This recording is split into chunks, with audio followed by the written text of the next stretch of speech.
আসসালামু আলাইকুম। আশা করি সবাই ভালো আছেন এবং সুস্থ আছেন। জনি বাংলা প্রাইভেট হোমের পক্ষ থেকে আপনাকে স্বাগত, শুভেচ্ছা, অভিনন্দন এবং ভালোবাসা। আমরা রাজশাহী বিশ্ববিদ্যালয়ের পরীক্ষাকে উদ্দেশ্য করে কিছু মডেল টেস্টের আয়োজন করেছি। এই মডেল টেস্টগুলোকে আমরা একটু নেওয়ার চেষ্টা করব। সামনে আমাদের রাজশাহী বিশ্ববিদ্যালয়ের এক্সাম এবং রাজশাহী বিশ্ববিদ্যালয়ের প্রশ্নের প্যাটার্ন সম্পর্কে একটু ধারণা নেওয়ার চেষ্টা করব। আমরা জানি যে আমাদের রাজশাহী বিশ্ববিদ্যালয়ের এই ইউনিটে 28টি বাংলা প্রশ্ন থাকবে, যার প্রশ্নের নাম্বার হবে 35, অর্থাৎ একটি প্রশ্নে 1.25 করে 28টি প্রশ্নে টোটাল 35টি নাম্বারের উপরে আমাদের পরীক্ষা হবে। আমরা বাংলার এই 28টি প্রশ্ন একটা একটা করে আমরা নেওয়ার চেষ্টা করব। আজকে আমাদের প্রথম মডেল টেস্টটা আমরা নেওয়ার চেষ্টা করছি এবং কিছু দিক নির্দেশনা দেওয়ার চেষ্টা করছি। আজকে আমাদের প্রথম প্রশ্ন হচ্ছে, তাকে আসতে দাও। এখানে এটি কোন কারক? এখানে বলা হয়েছে তাকে আসতে দাও, এটি কোন কারক? আমরা জানি কারক নির্ণয় করার অন্যতম হাতিয়ারের নাম হচ্ছে, এবং কারক নির্ণয় করবে যে পদটা, সেই পদটার নাম হচ্ছে ক্রিয়াপদ। অর্থাৎ ক্রিয়াপদের আচরণের উপর ডিপেন্ড করে আমরা বলতে পারবো কোনটি কোন কারকের উদাহরণ। তাহলে এখানে ক্রিয়াপদটাকে আমরা দেখতে পাচ্ছি দাও। দাওয়ের দাও যে কাজটা, সে কাজটা কিন্তু তাকে করেনি, অন্য কেউ করেছে যিনি বাক্যে অনুপস্থিত। কিন্তু এই তাকে কিন্তু দাওয়ার কাজটা সরাসরি না করার কারণে এই তাকেকে আমরা অনেক সময় স্টুডেন্টরা ভুল করে কর্তৃকারক অ্যান্সার করে ফেলে, কিন্তু আসলে না, এটা কর্তৃকারক হবে না, এটা কারকটা হবে কর্মকারক। কেন কর্মকারক? কারণ হচ্ছে তাকে কাজটা সরাসরি করেনি। আমি যদি বলতাম তাকে আসতে হবে, হবে যদি বলতাম এখানে, তাহলে সে নিজে সরাসরি চলে আসতো, তাহলে এই তাকে হতো কর্তা। কিন্তু আমি বলছি তাকে আসতে দাও, দাও মানে হচ্ছে অন্য কেউ কাজটি করেছে, এই তাকে, এই ব্যক্তিটি কাজটি করেনি, এই জন্য এটাকে বলবো আমরা কর্ম। তো এরকম করে কর্তৃকারক এবং কর্মকারকের উদাহরণগুলো আমাদেরকে একটু, বিশেষ করে বিভিন্ন ভালো ভালো পরীক্ষায় আসতে দেখা যায়, এগুলো একটু দেখে রাখতে হবে। এরপর আমরা চলে যাই 2 নম্বর প্রশ্নে। 2 নম্বর প্রশ্ন বলছে, সিরাজউদ্দৌলা নাটকের প্রথম অঙ্কের তৃতীয় দৃশ্যের স্থান কোনটি? সিরাজউদ্দৌলা নাটকের প্রথম অঙ্কের, এখানে হাইলাইটার হচ্ছে প্রথম অঙ্ক। আমরা জানি যে সিরাজউদ্দৌলা নাটকের টোটাল অঙ্ক সংখ্যা হচ্ছে 4টি, আর দৃশ্য সংখ্যা হচ্ছে টোটাল 12টি। বলছে প্রথম অঙ্কের তৃতীয় দৃশ্যের, প্রথম অঙ্কের তৃতীয় দৃশ্য, এই দৃশ্যটা আমাদের কোথায়, এটা হয়েছেটা কোথায়? আমরা, এটা হয়েছে ঘসটি বেগমের বাড়ি। এই প্রশ্নটা দেওয়ার পিছনে কারণটা হচ্ছে, আমরা রাজশাহী বিশ্ববিদ্যালয়ের বিগত বছরের প্রশ্ন অ্যানালাইসিস করলে দেখতে পাওয়া যায় এই ধরনের প্রশ্নগুলো আমরা পরীক্ষায় আসতে দেখি। অর্থাৎ 4টি অঙ্কে 12টি দৃশ্য, কোথায় কোন দৃশ্যটা ঘটেছে এটা একটু আমাদেরকে একটু মনে রাখতে হবে। যারা ভুলে গেছো তারা আবার নতুন করে একটু দেখে নিতে পারো। আচ্ছা, এরপর আমাদের প্রশ্নটা হয়েছে উচ্চারণ থেকে। এই শব্দটির উচ্চারণ জানতে চেয়েছে। বিস্মিত, এই শব্দটির উচ্চারণটা হচ্ছে বিস্মিত। এখানে মফলার নিয়ম অনুযায়ী উচ্চারণটা হয়েছে। আমরা জানি যে শব্দের প্রথমে মফলা থাকলে উচ্চারণ হয় না, কিন্তু মাঝে বা শেষে থাকলে, যার সাথে থাকে, তার উচ্চারণটা হয় দ্বিত্ব, এবং 2 নাম্বারটার উপরে বসবে হচ্ছে চন্দ্রবিন্দু। ঠিক সেই নিয়ম অনুযায়ী এই যে এইটা হচ্ছে সঠিক অঞ্চার। এখানে দন্ত শকে আমরা তালব্য শয়ে কনভার্ট করেছি এবং 2বার উচ্চারণ হয়েছে এবং 2 নাম্বারটার উপরে চন্দ্রবিন্দু হয়েছে।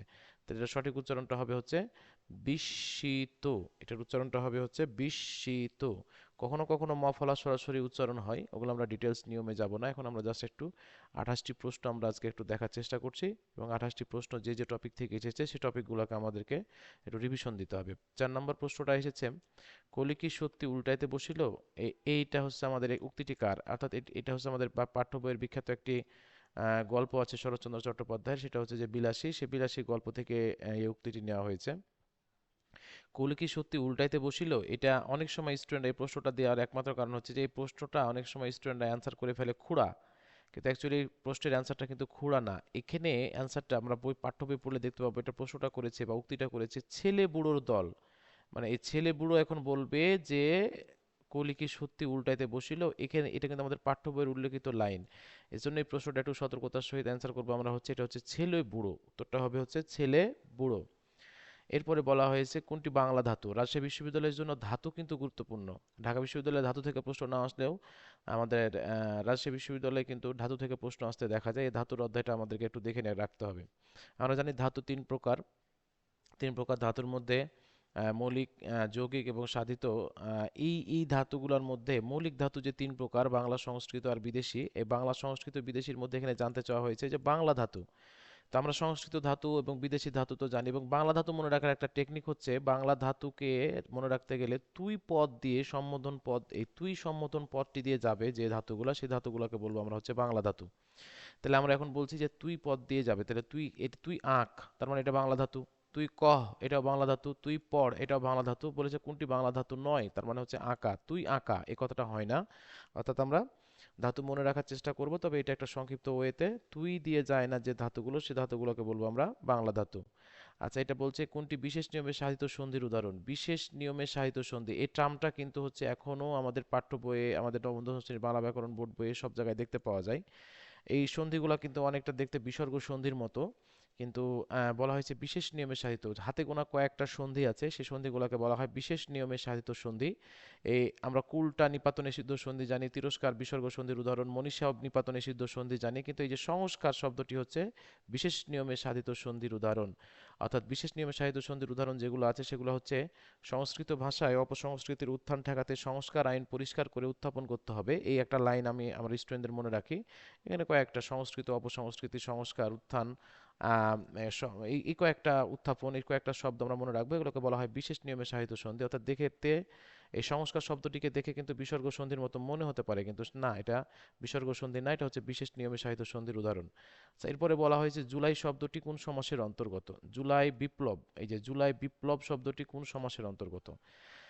এখন জুলাই মাসে আমাদের একটি বিপ্লব হয়েছে বা গণ অভ্যুত্থান, এবং বৈষম্য বিরোধী গণ অভ্যুত্থান, এই শব্দগুলো নিয়ে কিন্তু আমাদের সমাস আসতে দেখা গেছে। আমরা জুলাই বিপ্লব নিয়ে একটা অ্যান্সারটা করার চেষ্টা করব। জুলাই বিপ্লব মানে হচ্ছে জুলাই মাসে সংঘটিত বিপ্লব বা জুলাই মাসের বিপ্লব, এটাকে আমরা অ্যান্সার করব হচ্ছে কর্মধারায় সমাস, মধ্যপরধলোপী কর্মধারায় সমাস, সেই হিসাবে অ্যান্সার করব হচ্ছে জুলাই মাসের বিপ্লব বা জুলাই মাসে সংঘটিত বিপ্লব। আচ্ছা, এর এর সাথে সাথে বৈষম্য বিরোধী হচ্ছে বৈষম্যের বিরোধী, গণ অভ্যুত্থান হচ্ছে গণের অভ্যুত্থান, এই সমাসগুলো একটু আমরা খেয়াল করব। খুবই গুরুত্বপূর্ণ একটি প্রশ্ন এখানে দেওয়া হয়েছে, গলায় গলায় কি ধরনের দ্বিরুক্ত শব্দ। গলায় গলায় কি ধরনের দ্বিরুক্ত শব্দ। আমরা জানি যে একই শব্দ দুইবার বসলে তাকে আধুনিক ব্যাকরণ অনুযায়ী বলা হয় পুনরাবৃত্তি দ্বিরুক্তি। আমরা যেহেতু এখানে পুনরাবৃত্ত দ্বিরুক্তি অপশন হিসেবে এসেছে, পুনরাবৃত্ত দ্বিরুক্তির মধ্যে কিন্তু শব্দের দ্বিরুক্তিও থাকে, পদের দ্বিরুক্তিও থাকে। অর্থাৎ একই কথা যদি আমরা বিভক্তিহীন হয়, আমরা যদি এটা গলা গলা বলতাম তাহলে এটাকে শব্দের দ্বিরুক্তি বলতাম। পুনরাবৃত্তি ঠিক আছে, কিন্তু শব্দের দ্বিরুক্তি বলবো। আর যেহেতু এখানে অন্তুস্থ অন্তুস্থ যুক্ত হয়ে আছে, এটাকে আমরা বলবো পদের দ্বিরুক্তি। অপশনে পদের দ্বিরুক্তিও থাকতে পারে, পুনরাবৃত্তিও থাকতে পারে। শব্দের দ্বিরুক্তি এবং পদের দ্বিরুক্তি এই দুটাই কিন্তু পুনরাবৃত্তি দ্বিরুক্তির মধ্যে, অর্থাৎ একই কথা দুবার বলা হলে সেটাকে বলবো আমরা হচ্ছে পুনরাবৃত্তি দ্বিরুক্তি। যদি বিভক্তি সহ হয় তাহলে পদের, আর বিভক্তি ছাড়া হলে হচ্ছে শব্দের। এরপরে আমরা পাঠ্য বই থেকে একটা প্রশ্ন পেয়েছি, এদেশের বুকে 18 আসুক নেমে, এখানে 18 বলতে কি বোঝানো হয়েছে। 18 শব্দটিকে কেন্দ্র করেই কিন্তু 18 বছর বয়স কবিতাটি লেখা হয়েছে। এই 18 শব্দটিকে আমরা বলবো জাগরণ অর্থে ব্যবহার করা হয়েছে, অর্থাৎ সকল প্রকার ইতিবাচক জাগরণের উদ্দেশ্যে আমাদের সুকান্ত ভট্টাচার্য এদেশের বুকে 18টাকে কাম্য করেছিলেন, এবং আমরা কবিতা পড়লে বুঝতে পারবো যে 18 বছর বয়সটাকে তিনি জাগরণ অর্থে ব্যবহার করেছেন। আচ্ছা, এরপরে বলছে চিরোত্তোলন শব্দটি কোন পদ। চিরোত্তোলন শব্দটি কোন পদ। আচ্ছা, এই ধরনের প্রশ্নগুলো আসলে বাক্যে ব্যবহার করলে ভালো, কিন্তু রাজশাহী বিশ্ববিদ্যালয়ে এই ধরনের প্রশ্ন আসতে দেখা যায়, এই জন্য আমরা আজকে প্রশ্নটা এখানে এনেছি। চিরন্তন শব্দটি কোন পদ, আমরা যদি দেখে বুঝতে পারি তাহলে তো ভালো। বিশেষ করে এ মানে পদ নির্ণয় করার অন্যতম হাতিয়ারটা হচ্ছে শব্দটাকে বাক্যে ব্যবহার করতে হবে। তাহলে আমি যদি বলি চিরন্তন প্রথা, চিরন্তন কথা, চিরন্তন সত্য, তাহলে হচ্ছে এই চিরন্তনটাকে আমরা বলতে পারি একটা কথা বা প্রথা, এগুলো দোষ গুণ বোঝায়, এটাকে বলবো আমরা হচ্ছে বিশেষণ পদ। তবে এই ধরনের একটা করে পদ দেওয়ার চাইতে বাক্যে প্রয়োগ করে পদ নির্ণয় করে দিলে সবচেয়ে বুদ্ধিমানের কাজ হয়, কারণ একটা পদ বাক্যের উপর ডিপেন্ড করে অন্য পদ হয়ে যেতে পারে। তবে এই ধরনের প্রশ্ন যেহেতু আসছে আমাদের সামনে, আমরা দেখতে পাই, আমরা একটু কয়েকটা পদ একটু মনে রাখবো যে কোনটা কোন পদের উদাহরণ। যদি একটু সমস্যা হয় তাহলে শব্দটাকে ছোট্ট করে একটা বাক্যে প্রয়োগ করে দেখবো যে কারো দোষ গুণ বোঝাচ্ছে কিনা। যদি দোষ গুণ বোঝায় তাহলে বিশেষণ, যদি দোষ গুণ না বোঝায় তাহলে সেটাকে আমরা বলবো বিশেষ্য। আচ্ছা, এরপরে বলছে তাজা মাছ রোগা ছেলে কোন ধরনের বিশেষণের উদাহরণ। এই যে তাজা এবং রোগা, এটা কোন ধরনের বিশেষণ জানতে চেয়েছে। বিশেষণের অনেকগুলো ক্লাসিফিকেশন শ্রেণীবিভাগ আমরা দেখেছি, তার মধ্যে এটাকে আমরা বলছি অবস্থাবাচক বিশেষণ। অর্থাৎ তাজা মাছ রোগা ছেলে খোড়া পা, এগুলোকে বলা হয় অবস্থাবাচক বিশেষণ। কেন এই প্রশ্নটা এখানে দিয়েছি, এই যে ছোট ছোট প্রশ্নের অ্যান্সারগুলো অনেক সময় পরীক্ষার হলে মনে থাকে না আমাদের। অর্ধেক পথ, সিকি পথ, কিংবা হচ্ছে নীল আকাশ, কিংবা এই যে কিছু কিছু উদাহরণ আমাদের পরীক্ষাতে আসে, আমার বই, আমার এই অনুসর্গ বইয়ে এগুলো সব সুন্দর করে দেয়া আছে, আমরা এই জায়গাটা একটু পড়ে রাখবো, কারণ সহজ প্রশ্ন পরীক্ষার হলে যেন অনেক সময় ভুল না হয়ে যায়। আচ্ছা, এরপরে হচ্ছে বিদ্রোহী কবিতা কাকে পিনাক বলা হয়েছে? পিনাক আমরা জানি মহাদেব শিবের একটি অন্য নাম পিনাক। মহাদেব শিবকে পিনাক বলা হয়েছে, এবং আরও বিদ্রোহী কবিতাতে শিবকে নটরাজ, ধূর্যটি, রুদ্র, পিনাক বিভিন্ন নামে ডাকা হয়েছে। আমরা পিনাক হচ্ছে মহাদেব শিব। লাইনটা হচ্ছে এরকম করে বলা হয়েছে, আমি পিনাক পানির ডমরু ত্রিশূল ধর্মরাজের দণ্ড, এরকম করে বলা হয়েছে। আচ্ছা, এরপরে হচ্ছে এক দফা শব্দের দফা কোন ভাষার শব্দ? মিছিল কোন ভাষার শব্দ, এটা আমাদের পরীক্ষা আসতে দেখা গেছে। দফা কোন ভাষার শব্দ? দফা হচ্ছে আরবি ভাষার শব্দ, দফাটা হচ্ছে আরবি উৎসের শব্দ, অর্থাৎ শব্দটি আরবি থেকে এসেছে। এরপরে হচ্ছে বিনা স্বদেশী ভাষা মিটে কি আশা, এখানে বিনে কি অর্থ প্রকাশ করে? যদিও স্বদেশী এটা আমরা কবিতার লাইন, তাই আমরা দেশি বানানটা এইভাবে করে লিখেছি, কিন্তু এই বানানটা দেশি বানানটা কিন্তু রস্বইকার হবে। আর এগুলো হচ্ছে আমাদের নবম দশম শ্রেণীর বাংলা ব্যাকরণ বোর্ড বইয়ের কিছু উদাহরণ, যে উদাহরণগুলো আমাদেরকে রাজশাহী বিশ্ববিদ্যালয়ে যাওয়ার আগে অবশ্যই মনে রাখতে হবে কোনটা কি অর্থে ব্যবহৃত হয়েছে। অনেক সময় বাংলা ব্যাকরণের কিছু কিছু টপিক থাকে বোঝার সাথে সাথে মুখস্থ করতে হয়, এটা হচ্ছে ব্যতিরেকে, এই ব্যতিরেকে অর্থে ব্যবহৃত হয়েছে। এটা ডিরেক্ট মুখস্থ প্রশ্ন হিসাবে আমাদের একটু মনে রাখতে হবে। এরপরে কুজরোপনা বাগধারাটা, এটা হচ্ছে আমরা জানি ঝগড়াটে স্বভাব, যাদেরকে বলা হয় কুজরোপনা। এই কুজরোপনাটা হচ্ছে ঝগড়াটে স্বভাব। বাগধারা একটা মেমোরাইজিং আইটেম, এই মেমোরাইজিং আইটেম থেকে আমাদেরকে প্রশ্ন একটু জেনে রাখতে হবে। ছোট ছোট কিছু বাগধারা ঘুরে ঘুরে রিপিট হয় রাজশাহী বিশ্ববিদ্যালয়ে, সেই বাগধারাগুলো একটু পড়ার চেষ্টা করতে হবে। এরপর এটা আমাদের পারিভাষিক শব্দ থেকে প্রশ্ন হয়েছে, অর্ডিন্যান্স মানে হচ্ছে অধ্যাদেশ, অধ্যাদেশ, বা এটা আমরা সবাই জানি। আমাদের পারিভাষিক শব্দ যেহেতু আমাদের একাডেমিকে ছিল, প্রত্যেকটা বিশ্ববিদ্যালয়ের জন্য পারিভাষিক শব্দ আমাদের জন্য গুরুত্বপূর্ণ। আমি এটা প্রশ্নর সাথে সাথে আমি কিন্তু একটা ছোট্ট সাজেশনও দিয়ে যাচ্ছি, যে রাজশাহী বিশ্ববিদ্যালয়ের জন্য আমরা এই মুহূর্তে, আমার পরবর্তী ভিডিও আসার আগ পর্যন্ত আমরা এই টপিকগুলোকে একটু বেশি গুরুত্ব সহকারে দেখব। আচ্ছা, এরপরে বলছে শ্বশুর শব্দের স্ত্রীবাচক শব্দ হচ্ছে, শ্বশুর শব্দের স্ত্রীবাচক শব্দটা হচ্ছে শ্বশ্রু। এখন শ্বশ্রু এটা অনেক সময় স্টুডেন্টরা এটাও অ্যান্সার করে ফেলে, আবার এটাও অ্যান্সার করে ফেলে, আবার অনেক সময় দেখতে পাওয়া যায় এটাও অ্যান্সার করে ফেলে।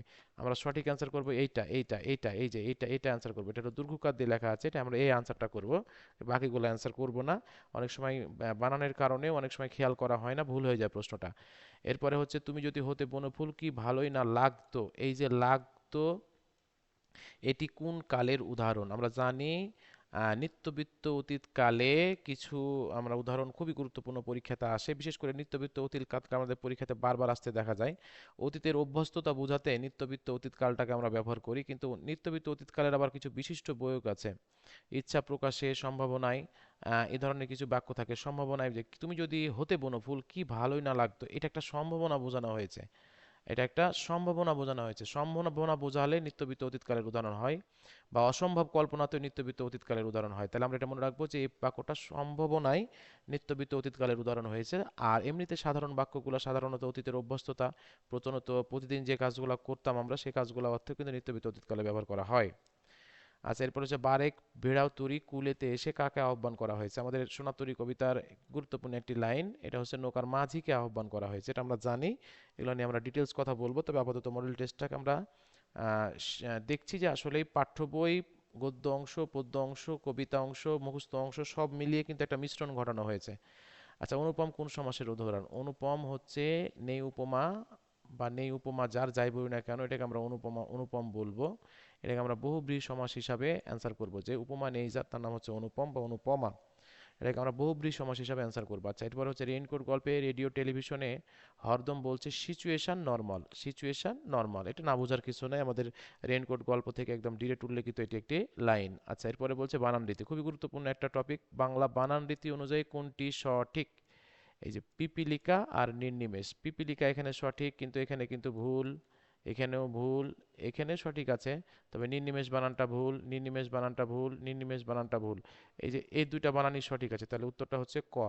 বা রাজশাহী বিশ্ববিদ্যালয়ে বানান থেকে কিন্তু প্রশ্ন অবশ্যই আসবে, সবাইকে বানান থেকে প্রশ্নটা কিন্তু দেখে রাখতে হবে।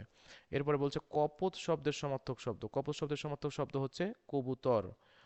কপোত এই শব্দটা হচ্ছে কপোত, খেয়াল করতে হবে, কপোল বা কপাল বলেনি, এটা একটু মনে রাখতে হবে, নাহলে কিন্তু অনেক সময় পরীক্ষার হলে বোঝা যায় না, আমরা একটা আন্দাজে একটা আনসার করে দিই, কিন্তু আমাদের প্রশ্নটাকে বারবার পড়তে হবে, অপশনগুলোকে বারবার পড়তে হবে, সঠিক অ্যান্সার করার চেষ্টা করতে হবে। এটার বলছে দেখো, সহবতের সোয়ালে তুরা সোয়ালে কুনাদ, এটা হচ্ছে আমাদের ফার্সি একটা বয়াত, লাল সালু উপন্যাসের আওয়ালপুরের পীরের একটি বয়াত। এটা শব্দটার অর্থ হচ্ছে সুসঙ্গ মানুষকে ভালো করে, সুসঙ্গ মানুষকে ভালো করে।